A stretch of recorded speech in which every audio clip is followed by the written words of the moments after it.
Well, guys, after many complaints, we finally get the big superhero crossover that we have been waiting for. But did it live up to all of our expectations? Let's find out.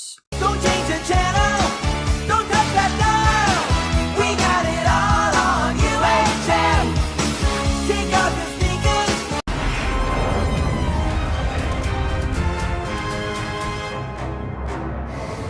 Hey guys, it's Camera Review for the first two parts of the two-night DC crossover, Crisis on Earth X.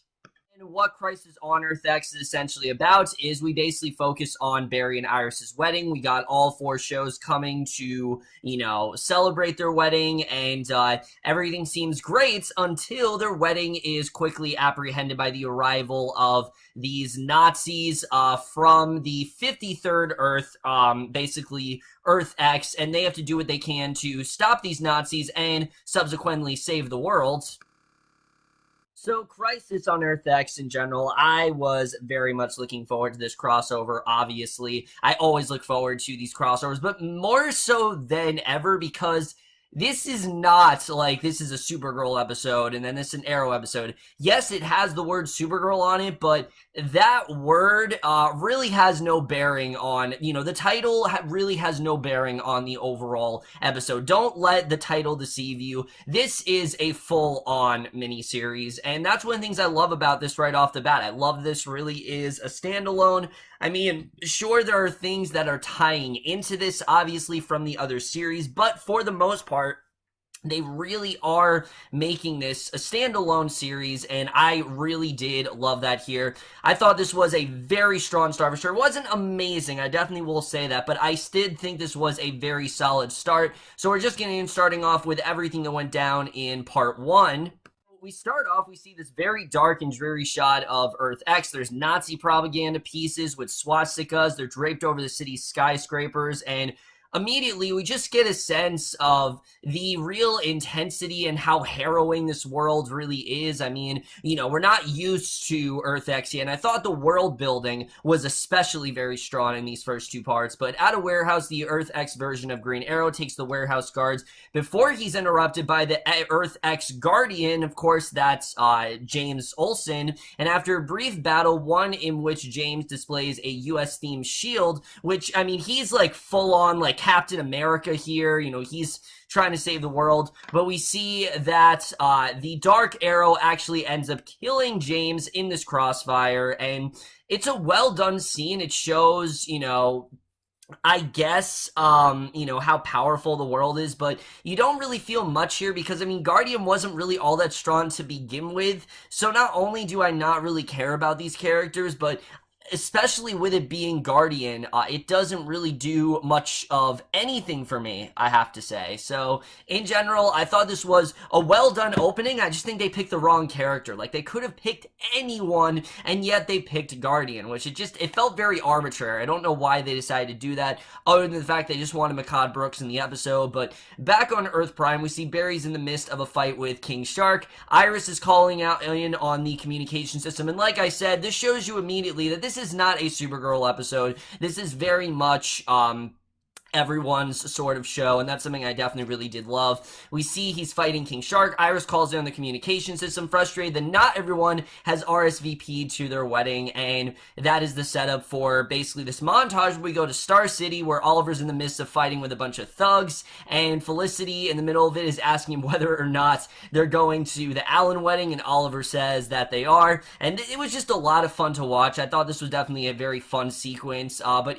we then see 1183 England. The Legends are busy taking on some Knights, and in the midst of the fight, Sarah asks the rest of the Legends if they remember to RSVP to the wedding. And then in National City, we see Supergirl is fighting a Dominator, and I love the line where Kara says, "This is so last year," because, quite literally, it is, because obviously last year, a year ago, we were experiencing the Dominators crossover, or lack of, for a better word, because the Supergirl one wasn't really much of a crossover. It was more of a standalone episode, it was more more of a mid-season finale, while this was a full-on crossover. And I think it makes sense because of the fact that, you know, a lot of people are pointing this out. I think the reason why they made the mid-season finale of Supergirl, you know, not a crossover and made it more of a mid-season finale is mainly because the fact that, if you remember, Supergirl was on CBS and it transferred over to CW, and, you know, maybe the people who watch Supergirl might not watch the other shows, so they might have kept that in mind.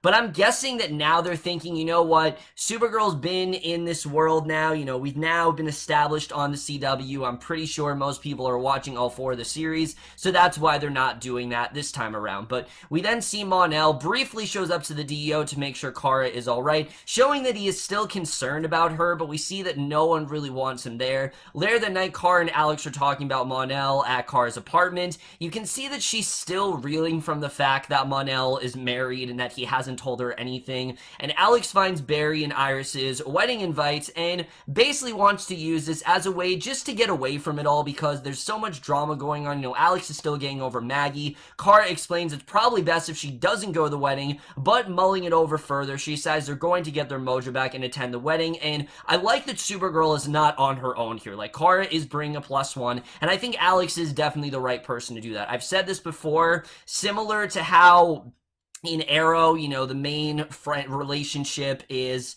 I'd say either Oliver and Theo or Oliver and Felicity, or how in Flash the main relationship is Barry and Iris. Supergirl turns it on its head and makes the main, you know, relationship Kara and Alex. So I do think it was the smartest thing to do to put those two together. I thought it was definitely very strong. I thought in general this was definitely a very fun way to open up the episode. So everyone's gathered at Jitters, where Barry and Iris are holding their rehearsal dinner. While there, we see Sarah and Alex begin chatting and start sharing drinks, and you know these two are definitely going to hook up because obviously Alex is single. Sarah hasn't had a love interest in a while. Now, I heard that Sarah is going to get a new love interest this season. I don't think it's going to be Alex, though, obviously, but it was cool to see this sort of like brief fling go on between them. But upstairs, Barry starts talking to Kara, and we see Mon-El ends up coming up because he thought that, you know, she'd be there with Mon-El, but Kara informs Barry that Mon-El is now married to another person. The two switch the conversation because Barry was going to try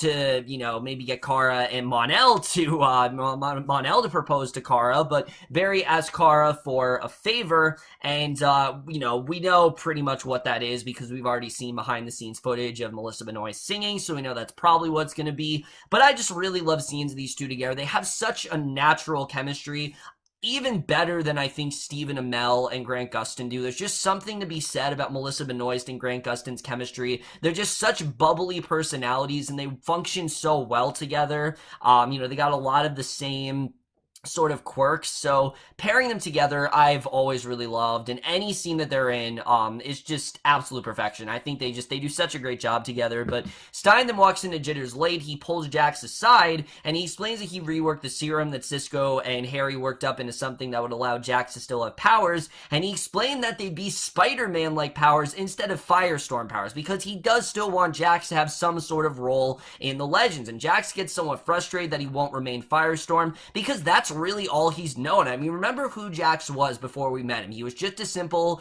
quarterback who really didn't know where he wanted his life to go. He was just very lost, and him becoming Firestorm really got him to grow up, and it gave him a purpose.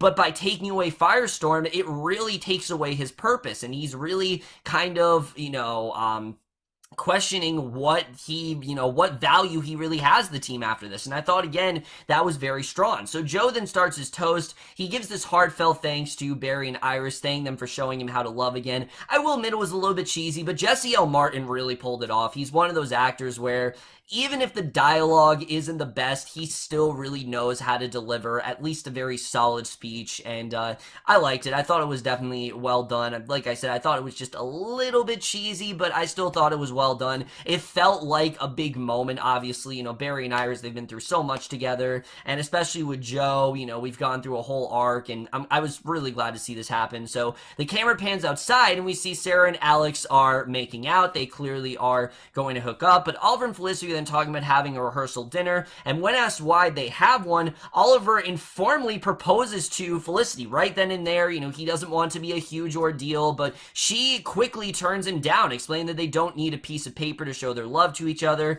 And when the two start quietly arguing, she ends up yelling that she doesn't want to marry Oliver, which makes everyone else at the rehearsal dinner turn around. And this whole thing, I can understand if someone's like, oh, no more why is Felicity overshadowing everything? But honestly, I think the writers in Arrow this season have done a good job of keeping it relatively to the side. These two are dating, but it's not like the whole show. So I was glad to see they gave them something to do, and I did think it was a particularly strong arc. And Felicity's reasoning does make sense. We'll get to her reasoning a little bit later. That doesn't come up again until part 2, but I did think this was quite shocking, honestly. That she said no to him. But all the characters begin waking up the next day. We get this great montage where Barry wakes up. He's got a smile on his face right next to Iris. Oliver and Felicity each wake up. They're frustrated. Alex is waking up in bed next to Sarah, and you can see they're happy. And then we see a great shot where Jax is in bed all alone, and Stein is kind of off to the side. And it's very symbolic of what Jax's future really, is in store for him, because this is what, if Stein does leave, this is what it's going to be. Jax is going to be all alone. He's going to have to master all this stuff by himself, and Stein's not going to be there. And I did think that was a particularly strong scene here. So Barry then speeds back. He's prepared a breakfast for Iris, leaving her a note that says it's bad luck for the bride to see the groom on their wedding day. And everyone's then congregating at the church. Cars waiting outside for Alex, who shows up incredibly hungover. Sarah then shows up shortly thereafter, and an awkward moment ensues where they start where she compliments Sarah's butt. And Cara finds out that the other two did get intimate. So Barry's approached by a waitress who offers him some sparkling water before explaining her excitement being able to be at the wedding, and he seems to recognize her. He's taken aback, and a lot of people have hinted that this could very well be Barry and Iris's daughter from the future, who maybe showed up to warn them about something, or we don't really know why she's there, but I think it's a bit of a stretch, and maybe some people are looking into it too much. I at first thought it was Linda. It kind of looked like Linda. Remember Linda from season 1? I thought that's where they were going with this, but I don't know. I mean, knowing the Flash, this is definitely going to lead to something. I just don't really know what that's all about, if it is going to be Barry and Iris's daughter. I mean, I guess it makes sense, because obviously, we know that there's time travel on the show. We've established this. I mean, we have a whole show about it. So, well,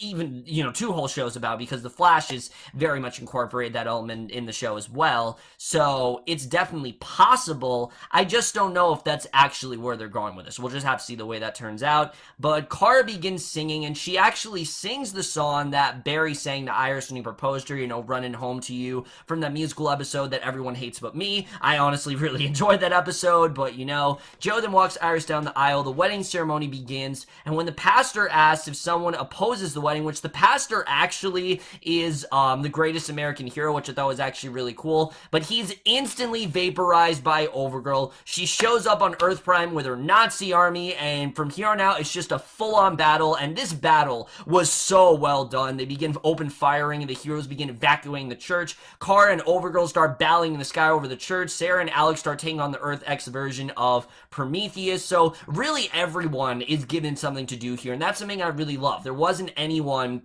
who was to the side here. Everyone really had some sort of purpose in this fight. Keiynan turns into Killer Frost. She teams up with Mick, and Mick's reaction to her as Killer Frost was fucking great. I loved his reaction here, where he, said that's, where he, freaked out about it, and, it's Killer Frost. It's so effective that it actually breaks his freeze gun and, his heat gun, and she teams up with Mick to take down some of the Nazis inside, while Oliver starts battling Dark Arrow. Cara is knocked back inside by Overgirl, but the former quickly takes out her evil counterpart. Seeing Overgirl knocked unconscious causes Dark Arrow to call the soldiers to fall back to Earth X, and like I said, it's just a very strong scene. I love the way this fight was choreographed, everything about it. maybe it wasn't the most, steady fight. Sometimes it was hard to see what was going on, but I just thought it was really epic to see everyone fighting, everyone having something to do. It felt big. You really did feel the grand scale of everything that was going on, and it just really felt earned. I really love that scene. So the group then rendezvous at Star Labs, and we found out that Cisco has been knocked out, and he's suffering from a minor concussion, and I'm guessing he's not going to wake up till tomorrow, because still in part 2, he still has yet to wake up. So the group was able to capture Prometheus X, and Jax and Sarah escort him to a holding cell in the bottom of Star Labs, and the group then gets together to discuss their next steps. Oliver steps forward to say that they should make Prometheus X talk, and on Earth X, we see Dark Arrow and Overgirl gather on a rooftop. Dark Flash speeds in, he yells at the pair for their failed mission at the wedding, and we realize that, surprise, Arrow is Oliver, and Overgirl is Kara. I don't know why they made this such a shock. It's not shocking at all. But Dark Flash actually turns out to be Thawne. Yes, Thawne is back, and that is the way this part 1 ends. But now we're going to talk about the Arrow episode, which was part 2, and I will admit I didn't think this was nearly as strong as the first part. I thought there were a few more problematic issues here, mainly the show trying to balance that right tone between when to have character drama and when to focus on the world building. I think already we can see that those two tones are already kind of overlapping. There are parts of this episode where you can tell that they want to get to the character drama, but then they don't really focus on it a lot. So yeah, I thought they had a harder time this episode incorporating the two. I still thought it was a good episode, just not nearly as strong as the first one. But we pick up right as the group approaches Prometheus X to try and get more information when he removes his hood, and he reveals his identity. Turns out to be the evil doppelganger of Tommy Merlin. Yes, Tommy is in fact Prometheus X, and Oliver's reaction, I thought made a lot, obviously made a lot of sense here. We've been waiting for these two to confront. Now, for me, this isn't a particularly huge moment because I actually didn't watch season 1, but I know how important Tommy is to the story and what he really did to Oliver, so he obviously needs a segment with Prometheus X. The rest of the group goes up to the main area. Up there, Harry explains that there's a 53rd Earth called Earth X, which is an Earth in which the Nazis actually won World War II, and Earth X Tommy explains to Oliver that he was born into the Reich, and the Fuhrer would kill his parents if he deserted. So basically, he has to, but basically by law, he has to remain loyal to the Reich. Even if he doesn't like what he's doing, he has to stay there. So he goes on to tell Oliver that the Earth X Nazis will kill all of Earth's prime heroes. He then bites down on a cyanide capsule, commits suicide, and that's all we get of him. And I will admit, I felt a little bit unsatisfied here. I thought they could have done just a little bit more with him just in this episode. You could have had him died at the end, but I felt like they really could have used him throughout this episode, but it was cut short, and immediately that just shows the main problem with this episode. Like I said, they have a hard time balancing the two tones, but I did think this was a good scene. It just was cut a little too short, and I think they could have dived a little bit deeper into it. But back at the Earth X rallying point in Central City, Dark Arrow tells Overgirl and Dark Flash that Merlin has died and orders Dark Flash to get to work on finding the prism that they're after. So the three of them let their egos get the best of them. They find themselves in a standoff against each other. They cool off and part ways, and I'm going to say right now, I don't think that these three villains are all that much of a threat. I mean, sure, they are, in fact, metas, and we definitely, they have very strong abilities, but right now they're not really grabbing me. It's cool to see Stephen Amell, Melissa Benoist, those two playing different counterparts themselves. We've seen it with Stephen Amell, not really with Melissa Benoist though. We haven't really seen this darker sort of side of Kara, and it was cool to see. I mean, we've seen like bits and pieces of it in Supergirl, but never like in a full-on capacity, and I thought she did a really good job here. It really showed her range very well, and I definitely really did enjoy that. But we see back at Star Labs, Felicity is called Curtis and asks for him to research what he can on the Nazis, and Oliver walks in and he approaches Felicity about the situation that they found themselves in the previous night at the rehearsal dinner, obviously that being her lukewarm reaction to his proposal, and she reiterates her stance on not wanting to get married. She says that they have something great going, wants to keep pushing forward, obviously because of William, and Oliver tells her again that he wants to get married, but Felicity basically urges him to respect her decision. So again, we got this sort of plotline going on, and luckily it's not overshadowing the entire episode. I do think they could have waited a little bit longer to get, I mean, I understand this is obviously on Oliver's mind right now, but it's kind of like, guys, we gotta fight Nazis, so like there are bigger things to deal with. It was still a well done scene, but again, it just shows that the balance between character and you know, mythology is just not as strong as it's been in other installments. So Jax, Keiynan, and Harry are working on ways to stop the parallel universe Nazis when Stein walks in and he requests the room, and this is all we get of the Stein and Jax plotline, at least for this episode. We don't really see much else of it, unfortunately, which is, again, it's unfortunate because I really love this plotline and I want to see more of it. He speaks with Jax about how the pair have been at odds and ends since they've been talking about separating Firestorm, and Jax confesses that Stein's the closest thing he's ever had to a dad, and that's the primary reason he's upset that Stein wants to leave. I mean, sure, he's kind of feigned happiness, and again, it does show how mature, you know, Jax has really become, but he's tired of hiding. You can tell that he's a little bit hurt. He's just a little bit upset. I don't think he's hurt necessarily. Like, he understands why he wants to leave, but I think, you know, just reality's really starting to set in that, holy shit, he's actually leaving. I'm gonna be all on my own, and it really is something that I don't think Jax is fully prepared for, and we definitely do see that here. So Alex then goes down the elevator at Star Labs. She's approached by Sarah. Needless to say, things are very awkward because the two had a one-night stand, and Kara starts to talking to Alex, who says the situation she found herself in with Sarah was a mistake. It's not like her to have a one-night stand, and Kara tries to convince her otherwise, that there was really nothing wrong with it and that she shouldn't be upset. So Felicity's approached by Iris, and we get a lot of interaction between these two, which makes sense because obviously Iris and Felicity, the two main love interests in the show,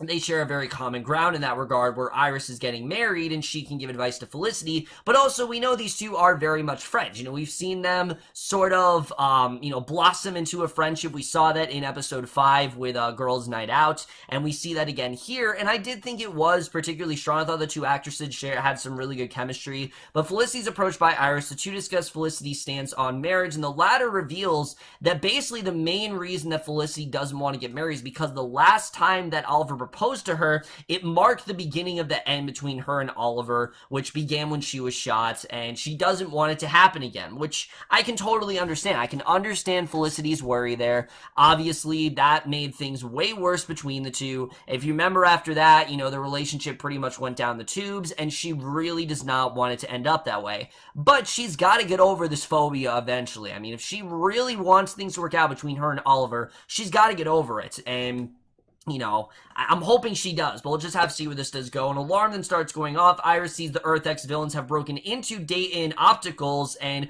Oliver, Kara, and Barry go to the business in hopes of stopping the Nazis, but they're greeted by Overgirl, Dark Arrow, and Dark Flash in the parking lot. It's there that the Earth Prime heroes find out that Overgirl and Dark Arrow are evil doppelgangers of Kara and Oliver, which this scene in general, it just really makes them look dumb. Like, think about it, Kara. She's wearing the Supergirl costume. Who else would she be? Now, I understand that Prometheus turned out to be Tommy Merlin, but come on, like, who else is it actually going to be? Maybe it would have been cooler if it wasn't, you know, actually Kara, if maybe it was someone else, but basically Dark Flash is the evil doppelganger of Wells, we find out. He is, in fact, back as Thawne, which I thought was really cool. I like seeing Thawne back here. I mean, obviously, you know, Matt Lesher did such a great job last season, but come on, Tom Cavanagh is the definitive version of Wells. That is the Thawne that we kind of not fell in love with, but it is the Thawne that we all know and love.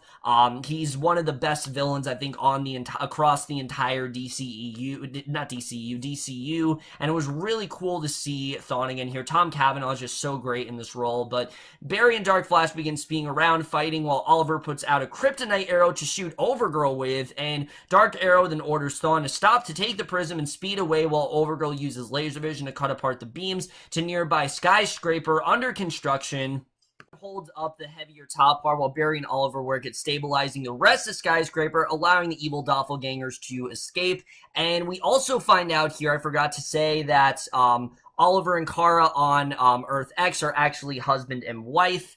They are actually, which I thought was interesting. I mean, I thought it was a cool idea kind of pairing those two together. We really haven't seen that. You know, we're so used to seeing Barry and Barry and Kara together, so I thought it was kind of cool to see the juxtaposition of that, and I thought those Stephen Amell and Melissa Benoist worked really well together here. Definitely did feel their chemistry when they were playing their Earth X counterparts. So back at Star Labs, Felicity and Harry tell the rest of the team the prism stolen would allow them to create a neuron bomb, a neutron bomb, but basically Barry walks in with the arrow Oliver used to shoot Overgirl with, and I love Felicity's reaction where she asked Oliver if he actually shot Kara. That was just so great. I love the way that was done. But basically, it's the hopes that the team can use the blood to track Overgirl's whereabouts, and Felicity and Keiynan work with Harry to begin using the blood to track Overgirl, and they say they should have a location soon. So Barry and Iris are then talking about Thawne's return when Oliver walks in and talks to them about their never-ending love. Felicity walks in and tells them they have a location on the Earth X villains, and basically, I forgot to say this, we did get a scene with the Legends where basically the Legends kind of think that this could possibly be an anachronism, and, because of that, maybe they are the ones that need to stop it. We quickly established that that's definitely not the case. It would have been cool if that is what happened, but we quickly established that this is definitely a 53rd Earth. It has nothing to do with them being anachronisms, and that's definitely what's going on here. So we then get this really cool scene that I don't really think we've seen before, where we see them suiting up to converge on the location, and this was really cool. We see, Oliver, he's donning the Flash costume, and, Kara putting on her cape, and Barry just putting on his suit, it was really cool to see. I definitely really enjoyed that, and Felicity and Iris stay behind to keep watch. Mick walks in, complaining about the lack of mustard on his sandwich, which I don't understand why Mick didn't just go with them. I mean, obviously, I get it that he doesn't have his gun. He wants to stay behind with Caitlin. I totally get that, but I thought it would have been cool to see Mick out there, but he's been left behind while the other heroes go to stop the bad guys, and Mick, once again, I mean, Dominic Purcell just killed it in this episode. He had so many great lines between stuff with Caitlin, but also the scene in the first part where he was in that dress, that was really funny as well. But the group starts fighting with the Nazi henchmen while Barry and Kara work on taking down their counterparts, and Oliver and Sarah both wonder aloud where Dark Arrow is. We see him walk back to Star's lab sign, and at Star Labs, Harry runs into Dark Arrow in the basement. He runs off to warn the others, and the group of heroes are still at the warehouse. They're fighting Nazi henchmen. They're trying to stop the Earth X villains from carrying out their plan of leveling Central City, and Mick then tells Iris and Felicity to hide and tells Keiynan to turn into Killer Frost, and they're going to try taking down Dark Arrow. And I love Mick's reaction where he's trying to scare her, and he's, she tells him that the only time is when she's scared or when she's sad, or when she's angry, and he tries to scare her. That was definitely just a lot of fun to watch and stuff like that. I mean, that's why I love Dominic Purcell in this role. He's so great in the show. He's probably one of the best actors in the whole, Arrow, Supergirl, Flash, Legends canon for sure. But back at the warehouse, Oliver tries to shoot another kryptonite arrow at Overgirl, but this time she catches it and it snaps in half. So we see that basically there is no, this isn't going to do anything. It has no effect on her. And Mick then approaches Dark Arrow, and basically, we then see...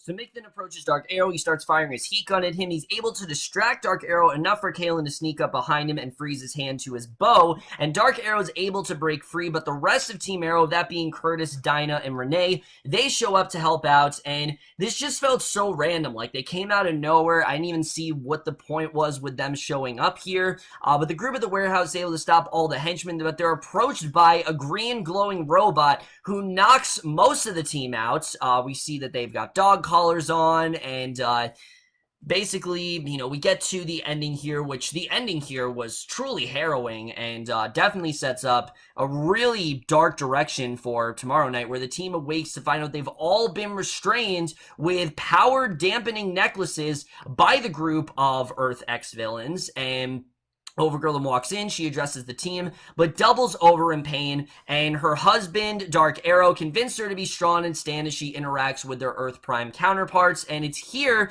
we find out what actually is going on here. Basically, Overgirl needs a heart transplant, and Kara is the only person capable of donating their organs. So that's basically what they're trying to do here. They've taken the prism to replicate a red sun that would weaken Kara enough to cut into her and take the heart. So basically, Kara's life is on the line here, and I really enjoy this motivation. This is particularly something really different. It's not just them wanting to take over the world. There's actually something different going on. I actually really do enjoy that, but Iris and Felicity are walking in the bottom hall of Star Labs when they see Nazis putting the knocked out members of Team Arrow into the Star Labs holding cells, but the heroes of the warehouse, Oliver, Barry, Sarah, Stein, Jax, Kara, and Alex, they all wake up in a concentration camp. They're on Earth X, and that is the way this episode ends.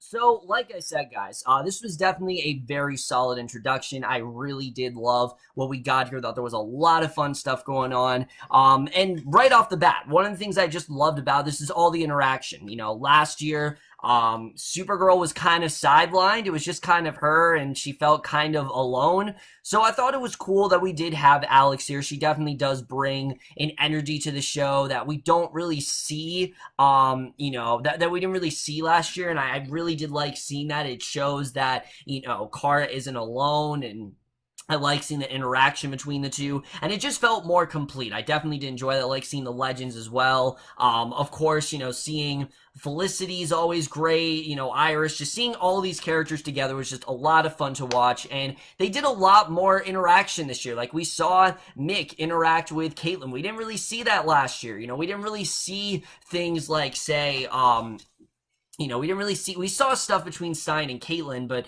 not as much as we are this year, and I really do love the fact that the show is embracing that. I think that definitely is very strong, but let's first talk about, you know, what really is going on with the Nazis, because at first I wasn't really feeling their menacing presence, and that's mainly because of the masks. I did not see the point in the Nazis wearing these masks. It didn't really do much of anything, for this episode for me.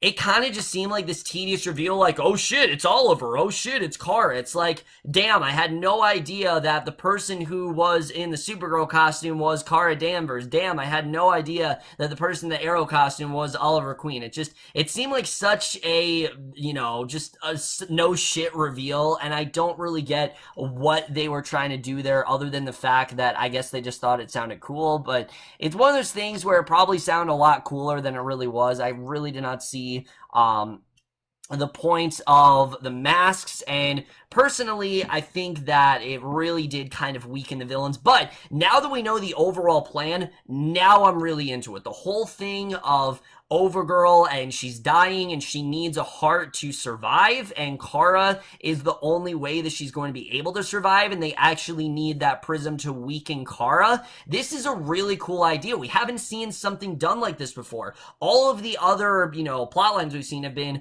oh, they're trying to take over the world, they're trying to destroy the world, they're trying to, you know, this isn't the heroes saving the world. This is essentially them saving Kara, and the way they're going to do that is to hold everyone captive, so they have no way of stopping this from happening. I do think it actually is a really cool motivation. It's different for sure, but I do like where this is going. It makes sense why they crash landed in the wedding, and it makes sense why Thawne wasn't happy about it. Because at first I thought that they just wanted to take over the world, but now it makes sense. You know, they didn't plan on crashing the wedding, but that's what ended up happening, and we can see why Thawne is not happy about that, why he didn't want them to be at the wedding. So I thought that definitely was very strong here. And I do think it's cool to see different counterparts, like seeing, you know, Overgirl and seeing Dark Arrow is just really cool. And of course it is always great to see Tom Cavanagh as Thawne. He always kills it, and I'm looking forward to seeing really what he does in the next two parts here.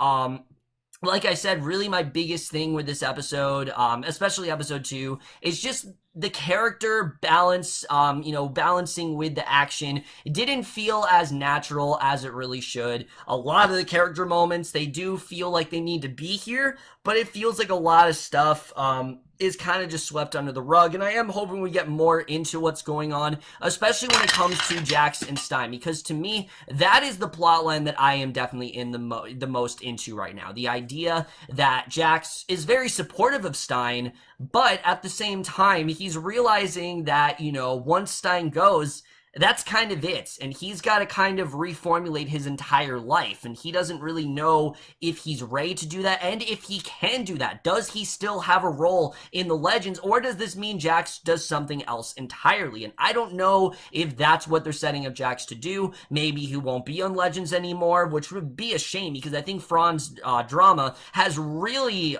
turned into a very well done actor. I wasn't a fan of him in season 1, but I think after season 2, he really has been into the role ever since, and, he's really grown on me, I have to say. So I definitely would miss him significantly if they just, cut him entirely. So I'm hoping that we do see more with this. I'm looking forward to seeing really where that's gonna go. As far as the whole thing between Felicity and Oliver, I get it. I really do. I get it that Felicity doesn't want this to mark the end of their relationship, and she thinks it's gonna, have some sort of ripple effect, and it's going to be just like it was the last time around. But like I said, she's got to get over this eventually. I mean, she can't have this long running fear of, her being worried that this is going to ruin their relationship and that this is going to affect them heavily. It's something she's eventually got to get over. But the other interactions, like Mick and Keiynan, I love that stuff. I love what they did there. I thought there was a lot of fun stuff going on with that.